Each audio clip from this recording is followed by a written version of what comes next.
All right, good morning. A good night for the ones who are sleeping now. Welcome back if you've been with us the whole day until this Saturday. Kama uliweza kuwa nasi jana, asante sana. It's a brand new day. It's 2 a.m. in the morning. It's 8 minutes past 2 in the morning. Asante sana for creating time. Asante sana for being with us.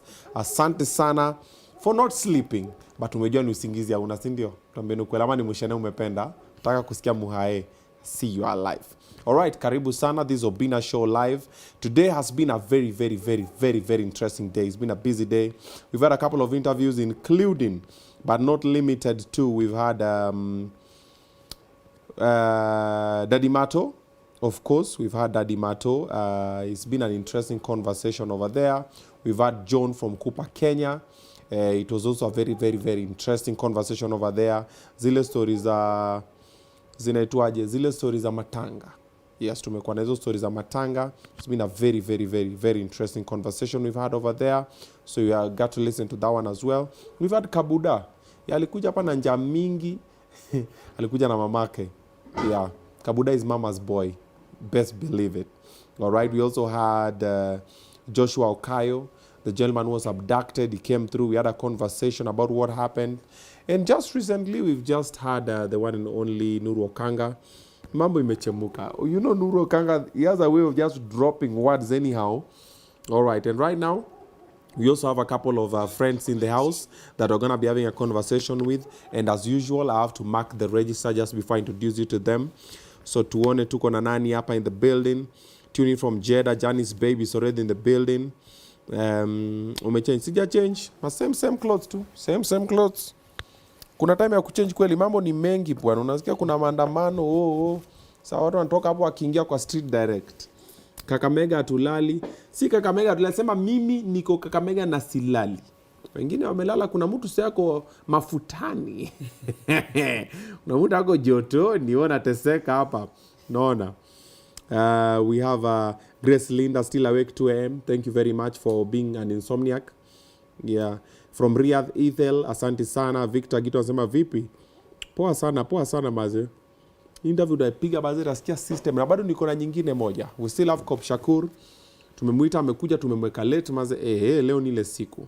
Leo hakuna kulala, yes. Hakuna kulala, hakuna hata kama hujala. Hata bita bada. Anazimagedegede. Niko jenzi wako like, hawana jatu gota. Ama anguka nayo. Sema unaambia Juma Nature kala, who is that in the nature? Nisaidie na chai hapa jamani. Hiyo baridi, kuna baridi na nitandikia huku. Nakuru is in the building. Asante sana. Kevo Kiprono Cheriot from Kasarani area. Mumias Jamila Wesonga in the building. Sean Daps, we are on. Watching from Kiambu, we have Peter Kibe. Let me see. Jerry Piako in the building. Agnes Jerry, asante sana. Veronica Nyaundi from Nakuru, karibu sana. Saudia is tuning in. That is Tracy Nisike. Okay. Peter Njuguna Imara Daima is locked in. Karibuni sana. Sentu Obinna bana chai. Yeah, man, organize maze. Sasa ningepata chai ya maziwa na mkate. Imepakwa blue band. Alafu ni kunje hivi yako kap. Alafu ni kwa chai alafu ni maisha Ulaya. Maisha London. Habari yenu? Nzuri sana. Ongea na sauti bwana, microphone hii unatumia. Nzuri sana. Ongea kama mwanaume. Najua kuna baridi lakini nitawasafu tu kidogo. Mama toa mguu usichomeke. Na usichome soko. Mimi naitwa Mama County na servingi hapa watu, and it's pleasure to me kuserve watu wa Mukuru. Barikiwe. Tunashukuru. Mtajiweka sukari. Siweke tu hiyo hapa. Hiyo kapi ingine mbona iko mbali? Si jamaa ako hapa. Wakati hapa. Wakati hapa karibu. Akili imelala. Na kuangalia na shangaa mmesandwichiwa hapo. Na siko katikati, nimesandwichiwa hadi. Mmesandwich huyo. Intongeza hapa. Obinna kinakuja. Haya, sawa. Tanatesewa kwake. Okay. Anyway, welcome very much to Obinna Show Live. Thank you very much for not sleeping, and thank you for buying your bundles and tuning in. All right, definitely we bring for you inspirational, motivational, and intriguing conversation. And also, what I like to do about this platform is I like to disseminate information. Mi wasibagui. Naona kitu imefanyika. If it's something bad, I call people, we sit down, we talk about it, and we call it out. And we speak harshly about it. So in case you live under a rock, let me get you up to speed. What has been happening in Mukuru Kwa Njenga slums? Slums? Yeah. The slums. No, there's ghetto, then there's slums. Mainly ghetto or Congo. That's ghetto. Mukuru Kwa Njenga? That's a slums, bro. That's a project. Yeah. So, Mukuru Kwa Njenga slums, there's been a couple of bodies that have been discovered. Zimefungwa na gunia ni nini. And most of them are shorties. Okay, ni madem. Okay, ni master zetu, ni mama zetu, ni wife zetu. Our grandmothers, we don't know. Okay? And so, the story is, there's a gentleman who apparently is a murderer. Na ameshikwa. So apparently amekuwa na uawa say da. So there's that story over there. And where it happened is like 100 meters from the police station. Basically there's a lot that's been happening. And also we had people from Mukuru Kwa Njenga who walikuwa wameguruzana kidogo. Put sugar on your tea, bro. Sure. Karibuni, put sugar. So walikuwa wameguruzana kidogo na media. Why? Because apparently the media ama the people who are going on ground hawapatiani information vile iko. So mlikuwa zile, what's happening? So the media allegedly is in cahoots with them popos. Wanaficha white. Hawataka kusema ukweli yenye iko kwa ground. So what did we do as Obinna Show Live? We decided to reach out. So Mosha akafanya mambo yake simu 1 to 3. Akaconnect na tumbili nini. And then we've gotten people from Mukuru. So hawa ni wale wako kwa ground. We want to find the information that iko kwa ground. Wanasemaje? Nini imefanyika? Wapi? Na aje? And then what is the solution and what is gonna happen? So that is what we are about. Okay, that's what we're about to find out. So karibuni sana. Welcome. No, onja chai. Usikwe na mbio bwana. Sasa hii watu wajalala saa 8:30. Huyo ni mtu mwenye usingizi haikuji. Usingizi haiji. Sasa usiwe na wasiwasi. Mix tu chai yako vizuri. Mungetupata kama mwezi iko kwa nini tungepea escort. But sasa mwezi iko kwa kona, mama county hana kitu. Inafaa ikuje tu hata kama. Ikuje kama gava ndio walipata empty coffers. Sasa sisi sio gava. Baba si umekoroga sana. Si it's nini? It's hot. Yeah, so hatu kufanya room mara 3. It's hot. It's gonna dissolve like it's the science behind it. Oh, saturate. Okay. Sawa. Okay. Yeah. Umekoroga sana mpaka ni umerundo. Haya, sasa nilikuwa nimejua I'll be talking to one person, so I didn't have 2 microphones. But now they are not even 2, they are 3. So tutafanya ile ya kusanitize. Pluto? I know, bro. I know. He's my guy, but he has to get some strays. He has to get some stray bullets. Simunisaidie na serviette jamani, mama county. Kuna serviette hapo? Get crafty. Yeah. There's a lot of nini hapa juu and it gives me. I'm just like, why can't I just clean this so I get it over with? I feel my OCD is acting up, so I'm feeling like kidogo. Karibuni. Asante sana. What's your name? Geoffrey Mboya. Yeah. Uko na sauti buda. Lazima nikuwe na sauti. Kitu na kunyonga. Hapana, niko sawa tu. Geoffrey. Usafishi hapa. Sasa sema Geoffrey Mboya. Bado iko. Iko sawa. Geoffrey Mboya. Karibu. Asante. Okay. And you are? I'm Millian or Quinta Milan. Preferably naweza itoa mamake. Niko sawa nayo. Ati mama? Mamake. Mama ya nani? Mama ya Fabian. Avasan. Warembo wanakwanga wamezaa. Nairobi. Unapata kimutu kula hey. Kwambia, so my child uko like, okay. Okay. Emergency. Hiyo si emergency. Yeah, 2K. Urgently. Nahitaji 2K urgently. Okay. I get you. Mamake karibu. Mama Fabian. Karibu Mama Fabian. Thank you so much. Fabian akoaje? Fabian ako poa, though he was not feeling well. Yeah. Lakini ako tu sawa. Karibu. Thanks. Na mzito anakaa coaches. Wewe unakaa coaches wafuta. Sio coaches. Anami Daudi Ture. Yeah. Anami Daudi Ture. Daudi Ture? Yeah. Oh. Yeah. Okay, karibuni sana. Daudi, what do you do? Asante sana. Mi ni community organizer. Okay. Na volunteer pale Mukuru Community Justice Center. Tuko pale Mukuru Kwa Njenga. Okay. Yeah. Ulizaliwa huko? Yeah, nilizaliwa huko Mukuru Kwa Njenga. Na upangi kutoka huko? For now sipangi kutoka huko. Sipangi kutoka huko. Kwa nini? Nataka kubadilisha Mukuru ikuwe kama Kileleshwa. Oh, wow. Yeah. That's possible. Yeah, very possible. Mukuru ikuwe Kile? Yeah. Mukuru ikuwe leafy suburbs? Yeah. You know, I've been to Mukuru. I went to that primary school there. Which school? There's this primary school, I think it's Kwa Njenga. Kwa Njenga, yes. Ile unaingia na huko nyuma hivi, then si kuingia na hapa. Yeah. Ingia na side ya nyuma. Kwa Njenga Primary School. Yes, Kwa Njenga. Yeah. There's something we are building there. I think it was a classroom. Yeah. So hizo ndio maeria zetu. Hizo ndio maeria zetu sasa. Dishina County. Unaweza kulikuja kwa Nope. kitchen wewe. Nope. Msiniweke huko wa chakula. Yeah. I was doing something better. Yeah. Okay. Mama Fabian, what do you do?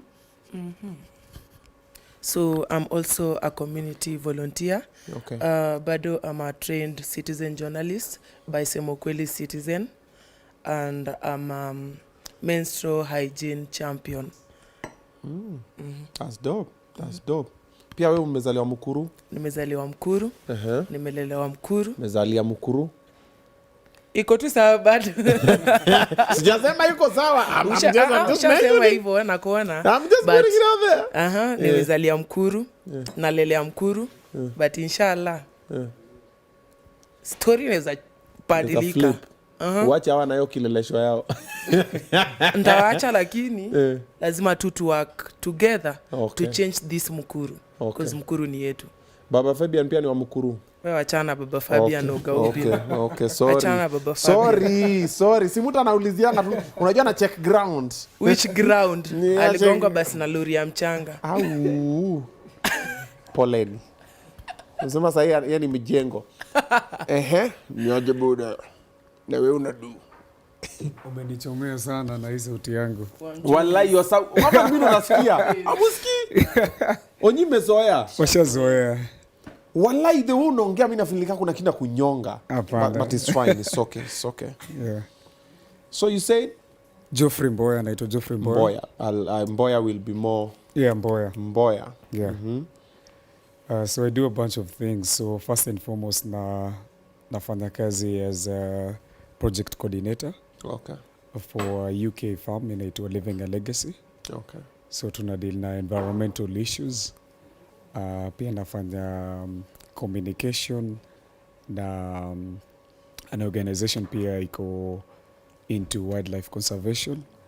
But mostly napenda kufanya community organizing pale Mukuru. I work with the community na the locals na niko very much close na the community. Okay. Yeah. All right. Right into it. The elephant in the room. There have been deaths in Mukuru, there have been dead bodies because you don't know if the deaths were from there. Okay, there have been dead bodies discovered in Mukuru Kwa Njenga. Where were you guys when it happened? Where were you? Interestingly, ili happen ikiwa kwa Citizen Assembly. Okay. So this was a forum ambayo ilikuwa hosted na different human rights organization. Okay. So nilikuwa pale Ufungamano House.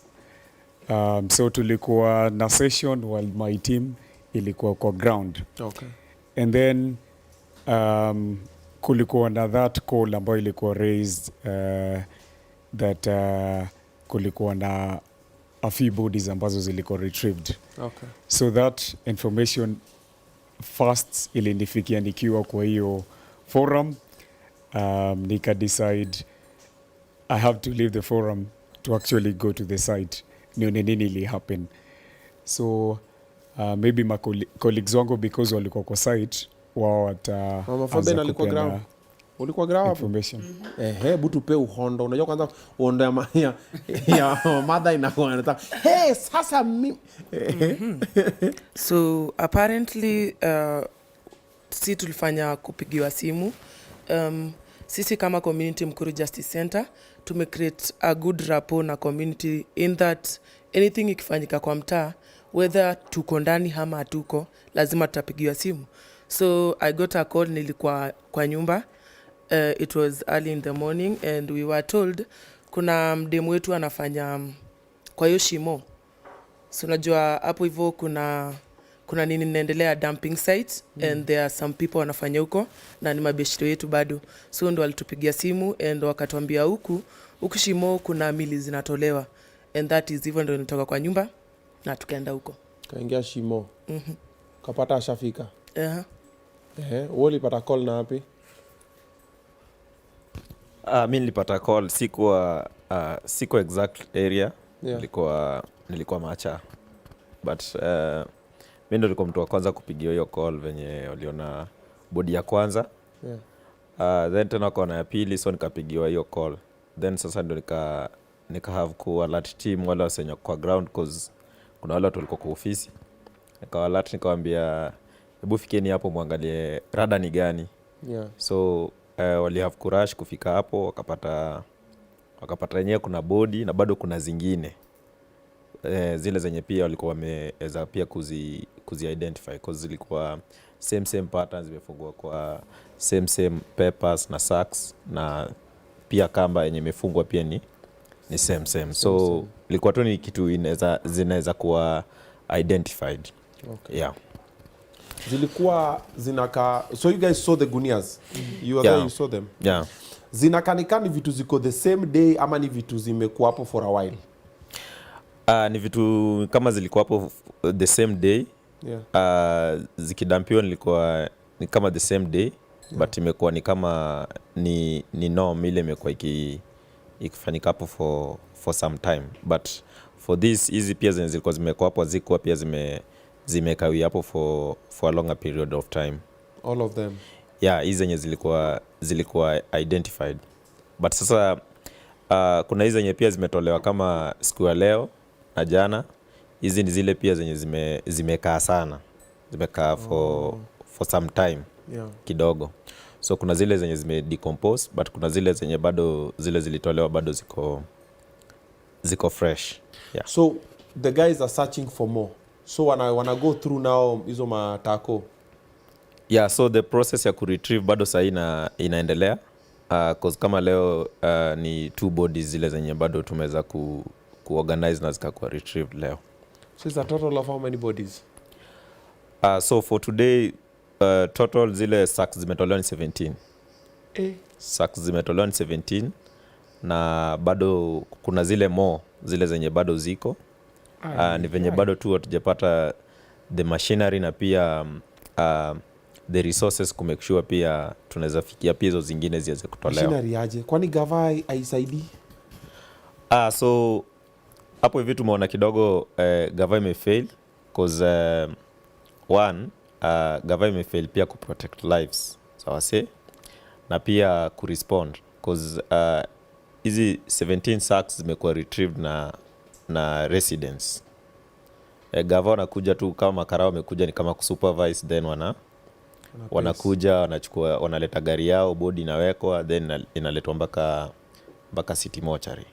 So gava bado haijaleta hata nini watu wa disaster kuassess pia situation na pia kumake sure wanajua what's needed. So hao tu wanangojea tu citizens wakishatoa then ndo zinabebwa zinaletwa wanashine nayo city mortuary.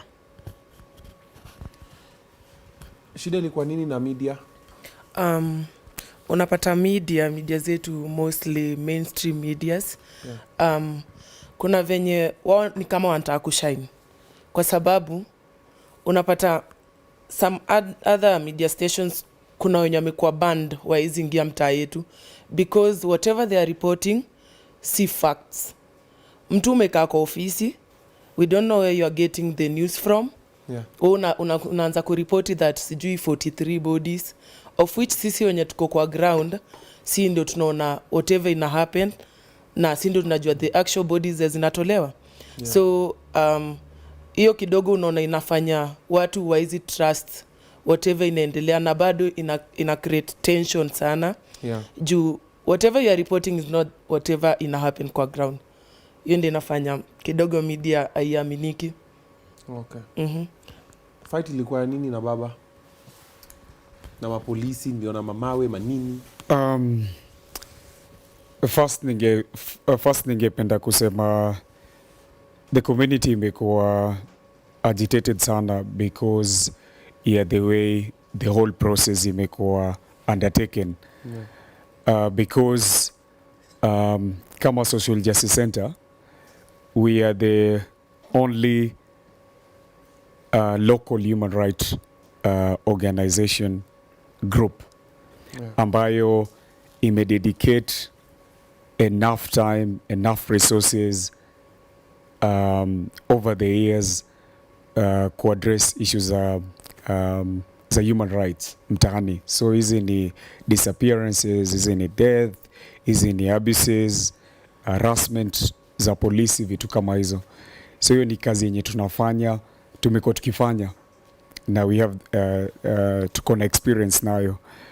So the fact that tumeona so many groups zimekuja, take up the matter on their own, in fact even issuing statement without issuing joint statement without consulting even the local groups kama sisi, na allowing us to be part of that statement imekuwa very shocking. And then secondly, politicians kadhaa walikuja before Raila akuja, lakini watu walikataa. Watu walisema it's not about them, it's about the public, because many a times politicians wanapenda ku ride na such waves. True.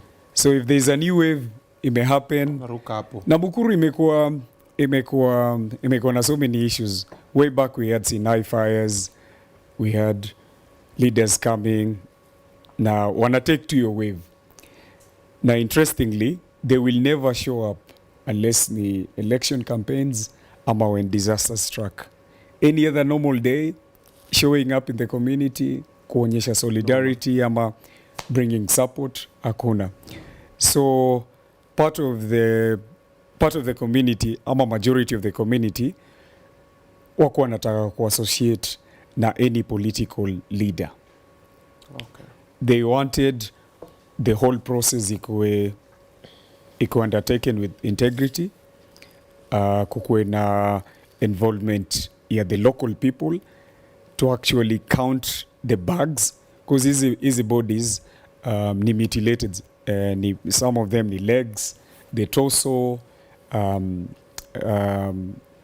so ziko different but the content ziko ndani, na DCI ikikuja pale, I think kulikuwa na hiyo pressure kutoka kwa the public wa verify nini ziko ndani, so kulikuwa na hizo issues na challenges ambazo zilikuwa na rise. So the community kuna feel no politician atakuja tu ride na hiyo wave. Okay. So that's why when Baba also came, it was also chaotic. Yeah, I think at first ilikuwa very much chaotic, and then it settled down to, okay, let's listen to what he has to say. So then people had allowed him to have his take. Okay. After alimaliza, then kukakuwa na skirmishes. I think that is when we had people ambao walikuwa shot by live bullet, na pia hiyo mvutano, watu wakikimbia because kulikuwa na huge crowd, so watu wengi walikuwa injured, na tukaweza kurespond to hizo needs. So guys have been shot again. Ilikuwa before nipe colleague yangu, kuna mtu alipigwa backside. nilipata hiyo call cause nilikuwa somewhere najificha. Nilipata hiyo call nikaenda kwa local chemist. I found a guy mwenye amepigwa risasi na alikuwa in so much pain. Is asking the doctor to save his life. The bullet ilikuwa actually retrieved na ilikuwa imeplaceiwa hapo juu, so ikani surprise sana that watu walikuwa wanapeleka body na police opened live fire. Alafu concerning the story about baba kukuja ground, kitu ingine ilifanya the community ikakuwa so hostile ni ati unapata mtu kama area MP wetu Musili Mawadhe hajaionekana ever since hizi vitu zifanyike, like nothing, literally mtu kama MCA wetu amekuwa natuma PA wake, representative wake, siye mwenyewe kukuja ground, while wakitafuta kura walikuwa na kuja ground. MCA wenyu nani? Anaitwa Kimondo. So Francis Kimondo anaitwa hivyo. So unapata watu hawajaionekana, but right now baba amekuja, wanataka kukuja wapewe hizo mic waongee. Ni nini mnataka kutuambia leo? Juu baba amekuja, what do you want to address us with? Unapata yende ilikuwa inaleta hizi fracas zote. The moment wanachukua mic wakipewa, unapata community iwataki totally. They were being booed like, we don't want you people to address us. Fanya chenye kimewaleta and you leave. Tuendelee na issues zetu vile tumezoea kama kawaida. You're also there when people are being shot with live bullets. Why are police shooting people with live bullets? Sa hata sisi actually wacha tuseme hii ni kama trend in Mukuru Kwa Njenga, cause the police have been using their power vibaya. Hiyo ni kitu tumewitness, cause most of the time hizi ni complaints zinakuja kwa social justice center yetu. So unapata, I don't know, sijui kama wajui sisi ni watoto wa watu au ni watoto wa watu wanafanya, I don't know why they must use excessive force kwa the public, cause sisi kama community kama kama tunaweza testify kitu kama jana na leo, umeona ni shughuli imefanyika without the police, sisi wenyewe kwa wenyewe, and it was very peaceful cause imekuwa community led. So mi sijui yote inatokea wapi and why they have to use that excessive power. How many people have been shot by the police? So far, let me say watu kama 7, but there are more. Cause tukipeleka watu Mama Lucy, si tukienda tulikuwa na watu karibu 3, but kufika huko unapata the moment wase juu tulikuwa tunafika hivi, watu wakiingizwa hapo ndani, ukiingizwa Mama Lucy, kuna registration inafanyika and there are some officers hapo bado pia wana take the details. So ukifika hivi unaulizwa what happened, wa Mukuru umekuwa hapo kwa wana take the details. So tulipata around karibu 5 people wenye bado walikuwa hapo, ni venye hatukuwa tunajua. So the moment they saw us ndio wakaanza kutuelezea what happened. So there are more that the police have shot and injured. Yani mmefiwa, lakini police bado wanakuja tena kwa the same police wenye wana shoot our men and women, hawana hiyo capacity ya kuingia pale ndani. We as the community ndio bado tunaingia pale ndani, but they are not seeing that. Speaking of, I've seen a lot of young men wamejitolea. Guys, good stuff, man. Heko, good stuff. I've seen young men wanakuja. I've seen some guy with the kamba. Nini, there was another one I was showing you before, that one.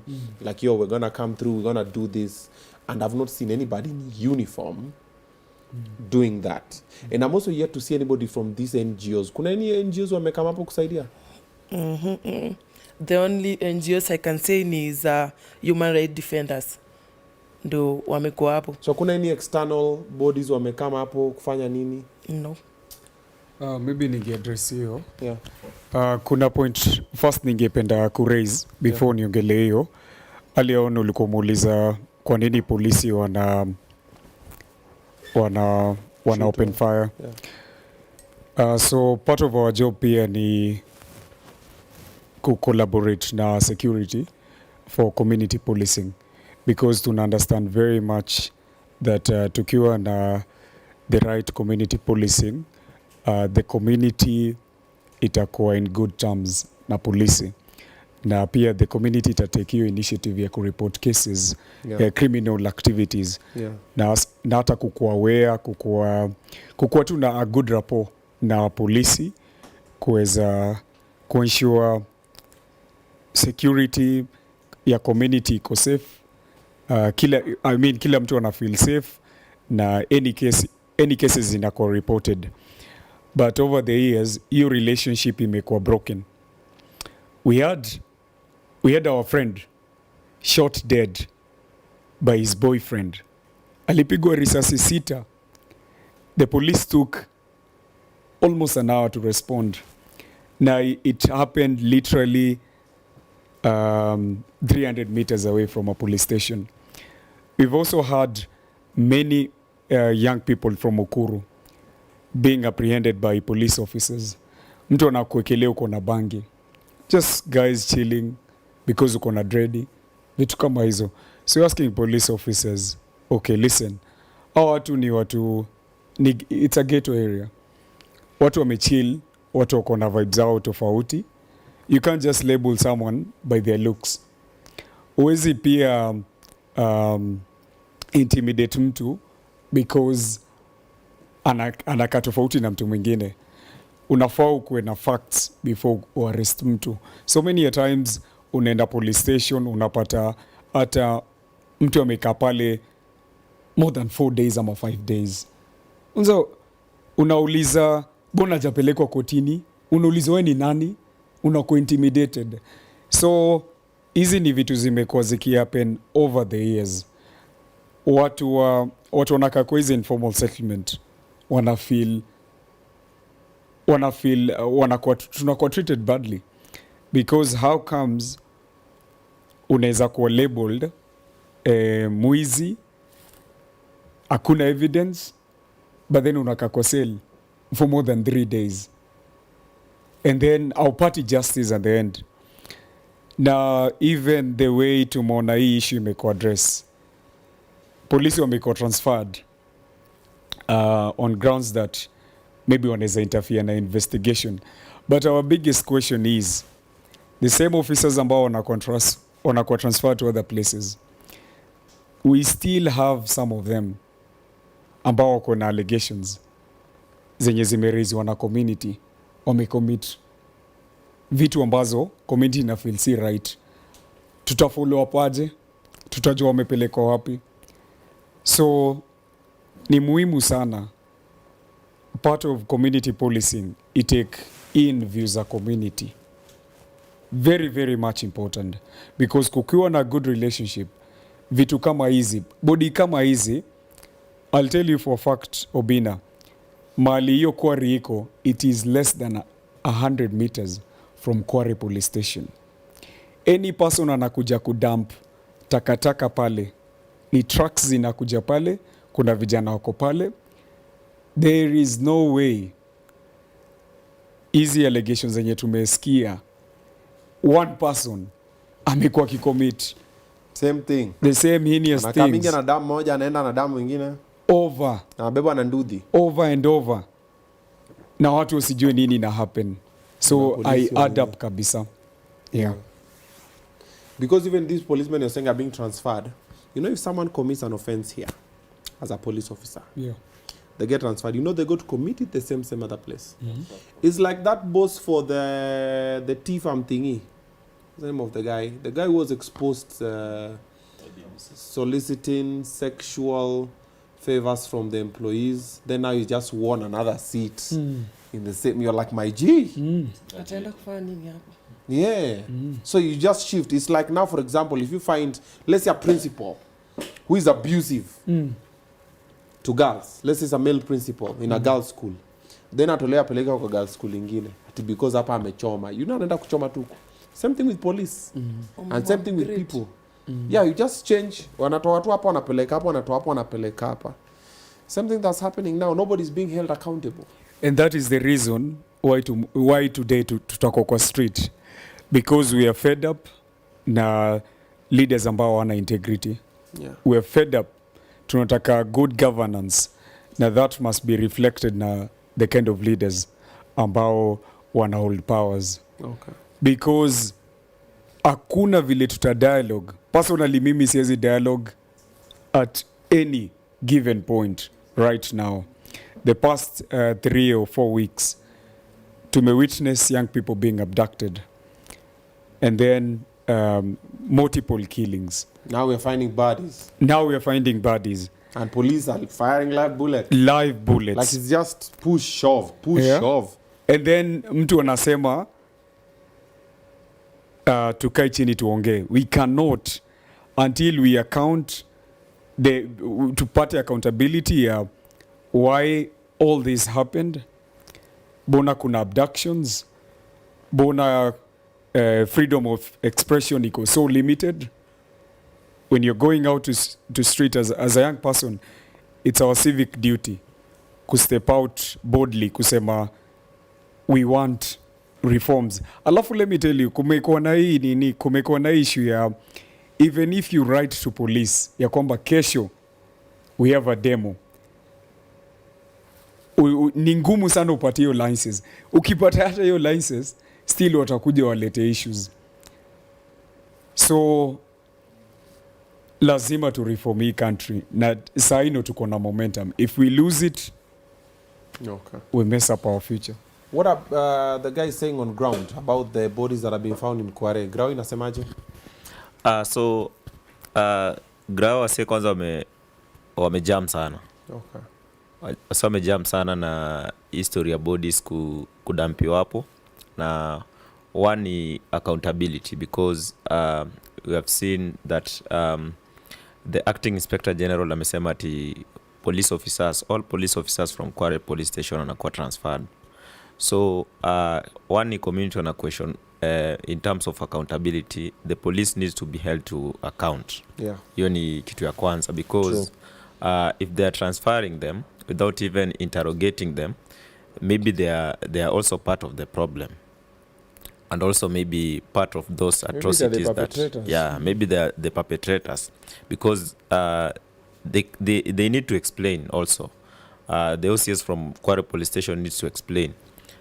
Just opposite the police station kuna bodies zinadampiwa hapo. Serikali kona intelligence, kona NIS, kona polisi, kona everything. Wanapiga patrol hata saa hii. Watu wamelala. Saa hii. What was happening under their nose. Kama ingekuwa ni kibuia Changai kwa hapo, kwa hiyo maji hapo, wangekuwa 30 kilometers away. Wangekuwa lishaifikia, ama ni bangi. Kwa ni bangi. Wangekuwa lishaifikia. Yep. Lakini bodies ziko pale, wananchi wameweza kuangalia bodies ziko pale, then hata au kureact react ni kuextort tu, ana extort, cause hata ule mwenye alikuja kureport mara ya kwanza mtu wako missing, wakienda kutafuta hapo kwanza, polisi walichukua kwanza, police from Quarry walichukua kwanza kwake 15,000 Kenya shillings. Ndio akamwambia tutakutafutia mtu ataingia hapo akuangalilie kama kuna mwili yenyu hapo. So it's like they know they have something na wanajua. Na kitu ile pia tutasema tu is just that what we are demanding ni the authorities need just to respect the constitution, because right to life is absolute, because tumeangalia pia the government doesn't respect right to life, because like hapo kwa ground saa hii bodies zikitolewa, ukiangalia kama leo polisi wajekuwa bodies zimetolewa tu vizuri, hakujekuwa na issue. Ukikompare na hizo siku zingine polisi wamekuja then imekuwa body hazitolewi, imekuwa sasa ni tear gas risasi. Lakini sasa venye polisi hawako, bodies zinatolewa vizuri, zinapelekwa, then bodies zikishachukuliwa zikipelekwa sasa, then from there ndio wanaanza kufire, then protest zinaanzia hapo. Because one pia watu pia na question what's the role of the government, because it's like government imelemewa na kazi, imewachia raia sana ndio wanafanya kazi yake. Taxpayer na kulipa na bado anafanya kazi yako. You can imagine. So hiyo ndio kitu pia inapatia watu pia hiyo hasira, because pia accountability is very very key. Is their role to make sure that they do their duties in terms of retrieving. Na tuliona pia moto ilikuwa imewakishwa pia hapo jana. Hatujui hiyo moto iliakishwa na nani. Moto imewakishwa wapi? Moto iliakishwa hapo kwa shimo jana. Hatujui moto iliakishwa na nani. Na and what was the purpose? What was the purpose? Na pia hata investigators pia kutaka kuangalia na kujua na walikuwa wamesema bodies zimeisha, but leo tumepata tena another 2 bodies. Na bado kuna sacks zingine zinaonekana, but ku access hizo sacks kuna venye inafaa ifanyike ndio watu wafikie, cause what you are doing people wanafanya manually, wako well equipped na ni risk. You quarry inakaaje?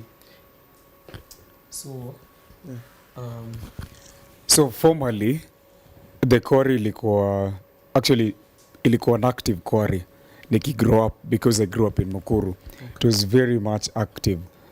Ilikuwa part of the BMG quarry, and then over the years ikakuwa abandoned, and then left with no any plan, watu wakaanza encroach your land.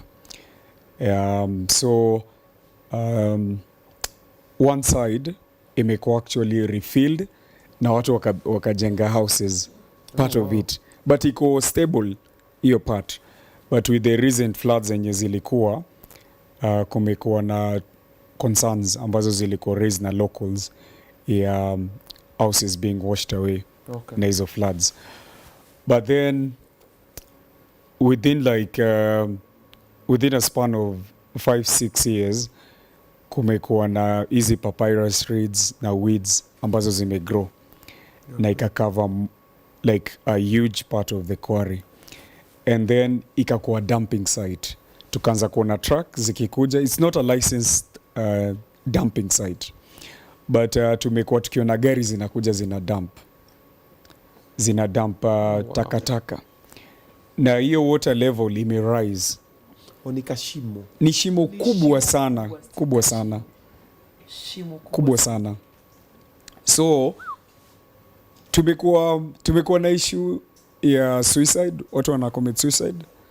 So 1 or 2 bodies inatolewa, 1 or 2 bodies, but tujaona kitu kama yenye tumeona this past few days. Is that Shakaola kind of when you find a lot of people who are dead, you can't explain what's happening. And then what's really surprising us, the fact that it may take less than I think 72 hours for DCI kuissue a statement ya kwamba there's a guy, he has confessed, amekuwa kifanya hivi since 2022, between 2022 na July 11, na ameconfess ameua watu 42. It's so, na tume disassociate ourselves na hiyo statement because we want very clear report. Na I think bags 5 zenye zilitolewa juzi walisema body, kulikuwa na hiyo call ya kwamba retrieval zimeisha, hakuna body zingine zenye zitatolewa, but the community yenyewe immobilize resources na personnel ambao wameenda hapo chini na waka retrieve bags 2, na moja ikiangaliwa indeed ilikuwa body. So if government ingekuwa serious na hiyo process, ingeleta hata crane, and then zile bag zote suspicious ambazo tunaziona pale, because we can view from the top part, tusemezi ile bag itolewe, bag zote zikitolewa, verification ifanyike, we have our account, media have their account, ikikuja kwa mainstream media tuko na report clear. Because tuko na a local media ina report 6 bodies, another local media ina report 9 bodies, another media ina report 4 bodies. So which one is which? And then we have other independent groups giving out their numbers. So ni poa sana kukuwe na like a joint statement ambayo iko very much inclusive. Now, first and foremost, ina take into account who are the people ama who are the groups ambao wako stationed hapo Mukuru wamekuwa kifanya hii kazi. Because over the years, tumeona hii game iki happen many times. People come, they sideline the important groups ambazo ziko pale. Na si mzuri. We respect kazi ambazo different human rights groups wanafanya.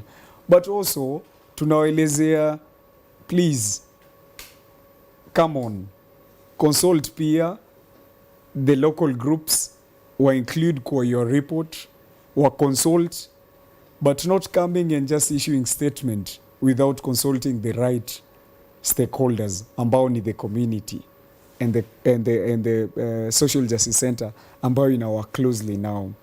But coming in and jumping into conclusion and sidelining the locals haifai kabisa. So sisi tuna call for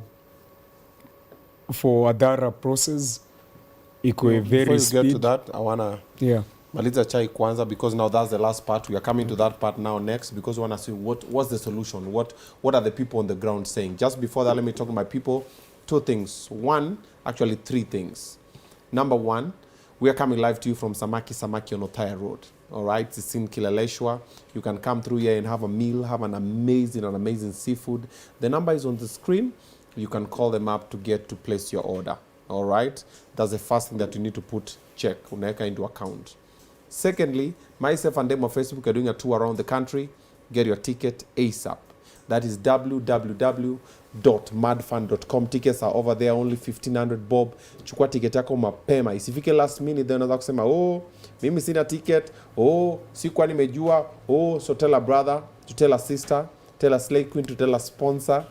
Yeah, tell a Gen Z, to tell a Generation Alpha, to tell a millennial, to tell the lost generation that we are coming through. So get your ticket ASAP. Get your ticket ASAP. When I come through, it's going to be mad, crazy comedy. We're going to come through the Obinna Show live as well. Mambo itakuwa ni vulai. And finally, let me talk to you about Goldchild Media Institute. You're looking for the best place to study media. Anything to do videography, photography, that is Goldchild Media Institute. That's the place that you need to be. Check this out. All right, the ones you've seen right in front of you are students from Goldchild Media Institute. It's an institution that teaches people what to do in the media space. You want to do videography, you want to do photography, you want to do anything on this space. Simusimame ni kama mwatu wa nini sasa. Hapa si HR bwana. Hii ni media, inataka watu creative nini. Umeshika kamera, kama niko umeshikilia kamera nini. So, what are you doing? Videography and photography. Or finally to change tune and photography. Videography and photography. Apple. Oh, okay. All right. They're all studying the same thing. So if you want to join, you should consider coming through to Goldchild Media Institute. They're in town. And on this show, Obinna Show Live, we always have, once in a while, we invite some students from the school to come through and get a glimpse of what goes on. You can see the lights. If we part like this, you can see we have the lights this side.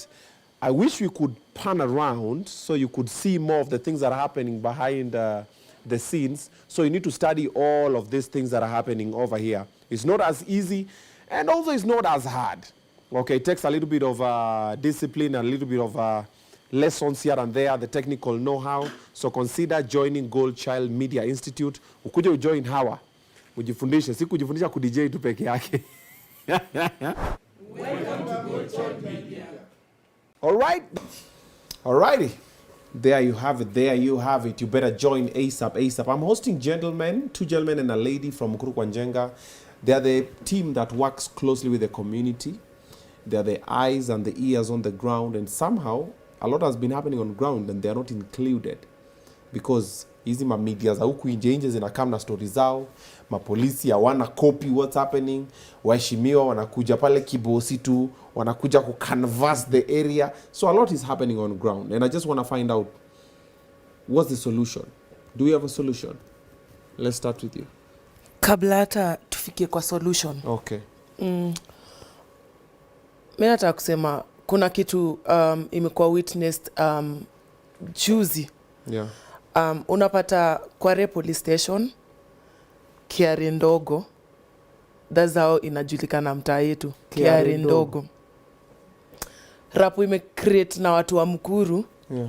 Haileti shangwe hata kidogo, cause unapata ndio hizo mwili zikuwe hata kutolewa tu juu sisi ndio the community ndio wanazitoa hapo ndani ndio zipelekwa hata city mortuary.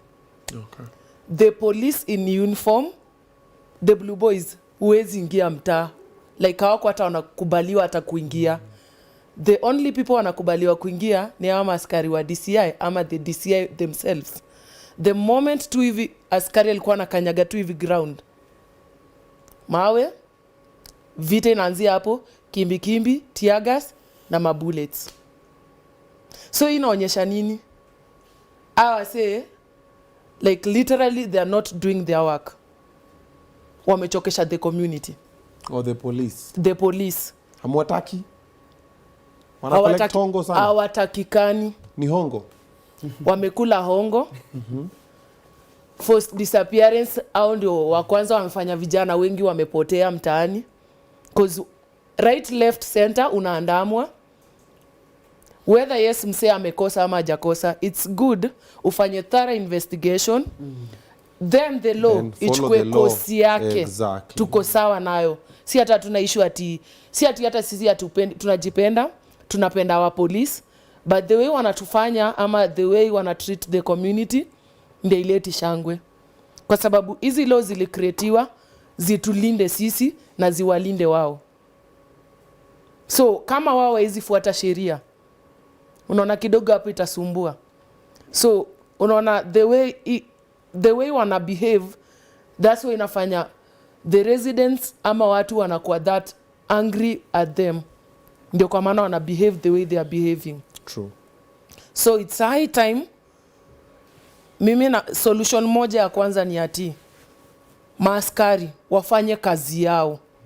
Let them stop disturbing the peace of youths and the community at large.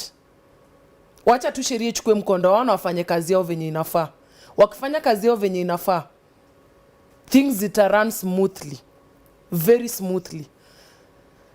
This police ndio wa kwanza kuona anytime, cause hadi mimi nishaipigwa actually na the same Quarry police station. They profiled me juu ya the locks. Anytime wanaona msee akiwa na locks ama kijana unakaa shagishagi, watu tuwezi fanana. The way Obinna unakaa, uta expect msee mwenye utampata kwa mtaa pia atakaa hivyo. The way Geoffrey anakaa, na Ture venye anakaa, hatufanani kweli. Na anakaa innocent. Tuwezi fanana. Na umdhaniaye ndiye siye. Na umdhaniaye siye ndiye. Umesema ule ndio gaidi? Sijasema hivyo. But reality ni ati the way unabeba msee, kama hujamchunguza ufai kuwa unambeba venye unambeba.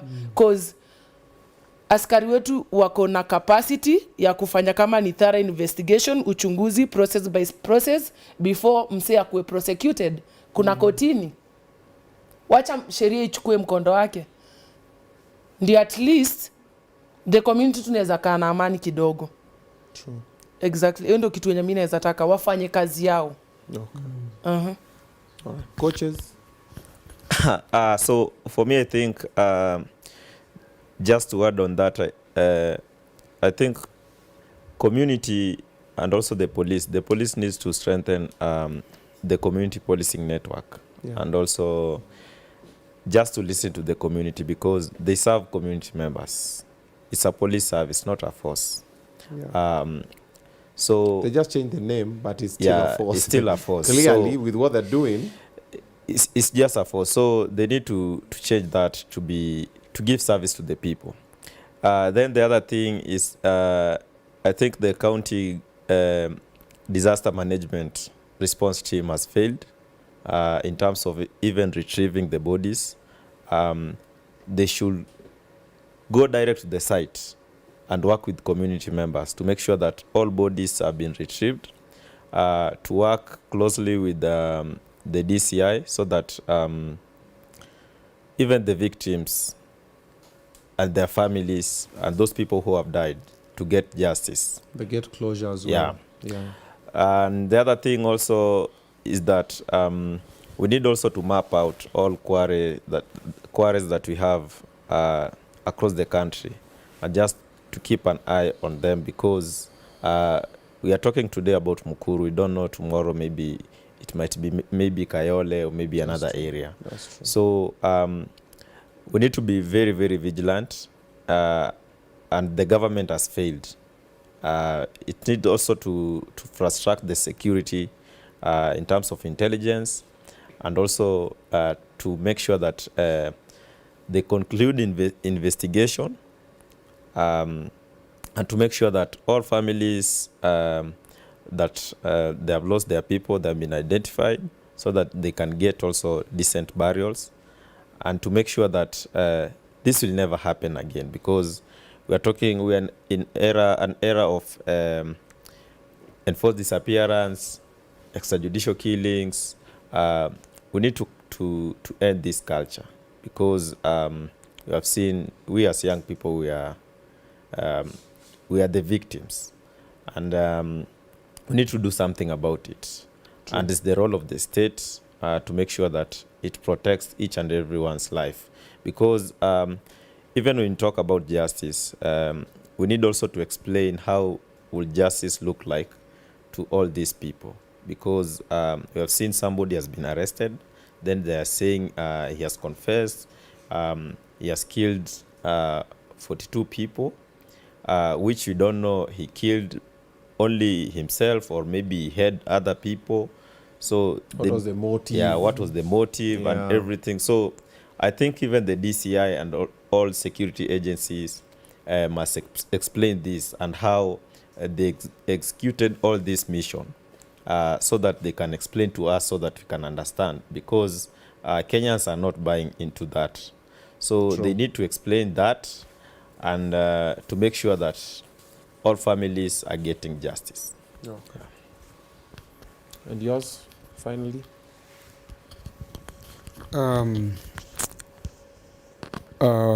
Niko tu at broken sana, the fact that the last 3 weeks I've seen a lot of blood, seen a lot of dead bodies.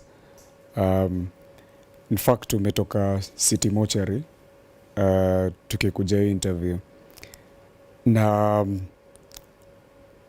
seeing young people like me lying in the morgue, na ni really sad. Yeah. And then someone or people urging us that some of the demands ambazo tulikuwa tumeraise zinakuwa addressed, cabinet inakuwa dissolved. Tumeona kazi mtani inarudishwa next week. Tunaona there's a lot of games ambazo zinakuwa played, but my generation na Kenyans should not be distracted from the bigger picture, which is having leaders with integrity. Leo mafuta I think ni jana, mafuta imerudishwa na shilingi moja. Sahi kazi mtani inarudi. A win is a win. but at the same time, ni ground inasomwa. Yeah. Because sahi ground ni moto. Because so many people wanasema they'll come out to the street. And so mine na call kwanza for a very thorough na comprehensive report. Na tukuwe na especially independent reports zenye tutakuwa present. Yeah. A few members of us watakuwa present or ascertain the body counts, na tukuwe na clear details, the people behind that, if at all ziko na any links na the police. At least tukuwe na a clear picture of what transpired, kwa nini zilikuwa dumped quarry, vitu kama hizo. We need clear answers. And then kutransfer polisi, the new police officers wenye wamekuja, they've opened live fire, people have been shot. Tumeenda Mama Lucy, kulikuwa na very slow response ya people with serious injuries. Make the payment first. People with serious injuries. And then you're calling for a dialogue. It can never happen. It can never happen. Country is going to the dogs. So mimi na Juatu, we need first to reflect about accountability. People have been buried. Watu wamekuwa abducted. Watu wamekuwa intimidated. Watu wamekuwa threatened because of speaking out, because of coming out to exercise their civic duty. Yeah. In this country, kuassemble ama kupicket as a young person imekuwa like a criminal act. It's a treasonous activity. Yep. We're criminals. Yeah. So tunakuwa threatened so much. But remember tuki give in kwa their fears, nothing will change. But if you rise above those fears, we'll actually bring this country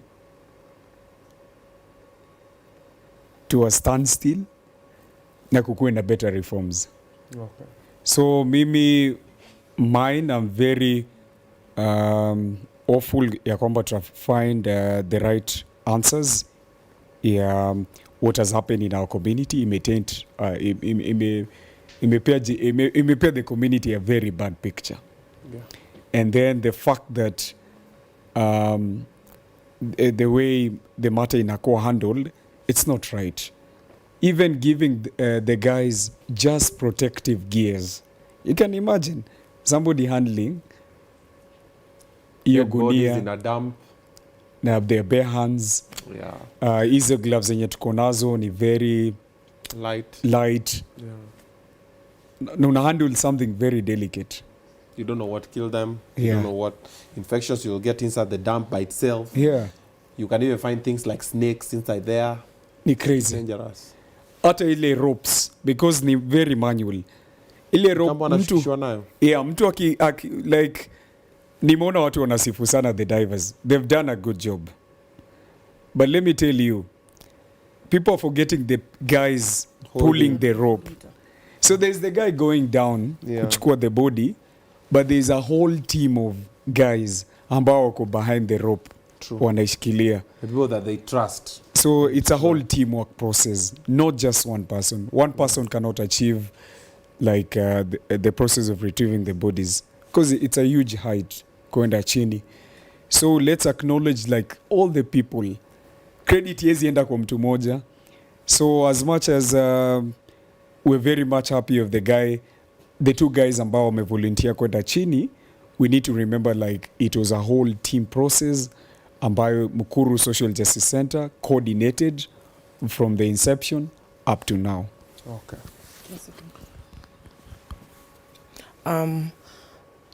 Sijui niseme mimi ndo nitafunga ama nini, but now that I'm a lady na each day unapata hizo mili zinatoka, the majority are women. It's so heartbreaking. Mi kama mwanamke tuna feel tu vibaya.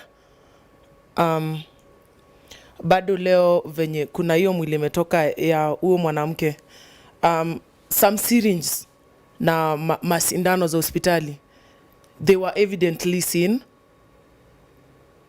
Hiyo inaonyesha sisi kama wananchi we have a role to play in as much as tunataka hold the government ama watu wenye wako hapo juu accountable. Pia sisi kama wananchi we have a role to play, a responsibility too, kwa sababu unapata hizi sindano zizikuwa hata kama mali zinatoka the hospitals, the nearby chemists, mali zinarushwa, it's not safe for us. So pia si tujue tu tuko na responsibility. And speaking on behalf of women, mi naweza taka kuona a community, a country where women are being protected. They are vulnerable. There's no reason at all. There's no given reason at all itafikia mahali you take a life ya msee. If at any point msee I feel mtu umekuwa mtoxic ama haiwezi, it's good to let go. It's fine to let go. Na it's good and ni vizuri, it's very good when it feels you are not okay. Ni kitu normal. It will take time but utakuwa fiti. Tusifike mahali tunauana. Haya ni madada zetu. They are our wives, our sisters, our daughters, our moms. Tuwapende. Cause bila mwanamke there's no community, there's no society. So naweza taka sana kama women are being protected. Naweza kwa kitu fiti sana. Alrighty. There you had it firsthand from the gentleman and the lady from the ground. That is Mukuru Social Justice Center. Yes. How do people get in touch with you guys? Do you have a phone number?